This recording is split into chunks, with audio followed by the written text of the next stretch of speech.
आखिर चाइना में उस तरीके से क्वेश्चन पेपर लीक क्यों नहीं होता जिस तरीके से भारत में होता है। दोनों देशों को 4 प्रोसेस में कंपेयर कर लेते हैं। पहला process question paper setter. China में जो भी व्यक्ति क्वेश्चन को सेट करता है उसका इंटरनेट एक्सेस बंद कर दिया जाता है, उसकी सारी कम्युनिकेशन मॉनिटर्ड होती है और जब तक एग्ज़ाम का प्रोसेस कंप्लीट नहीं हो जाता वो एक तरीके से अपने प्रीमाइसिस में ही रहता है।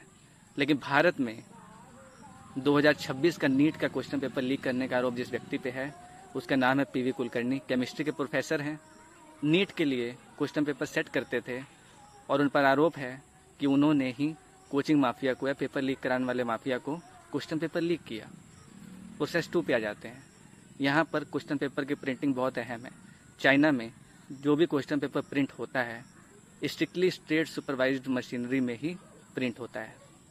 लेकिन भारत में यहाँ पर उस तरीके से स्ट्रिक्टली मॉनिटर सिस्टम नहीं है। 2024 में यूपीपीएससी का क्वेश्चन पेपर लीक हुआ, भोपाल के प्रिंटिंग प्रेस से लीक हुआ। प्रोसेस 3 पे आ जाते हैं, यानी कि transportation of question paper. China में जीपीएस ट्रैक्ड वैन का उपयोग होता है, पुलिस मॉनिटर करती है। लेकिन इंडिया में 2024 का जो नीट पेपर लीक हुआ उसमें सामने आया कि ब्लू डार्ट की सर्विसेज का यूज़ किया गया। यहाँ तक कि ई रिक्शा का भी उपयोग किया गया 2 किलोमीटर तक क्वेश्चन पेपर को अपने डेजिग्नेटेड जगह पे पहुँचाने के लिए। प्रोसेस 4 पे आ जाते हैं।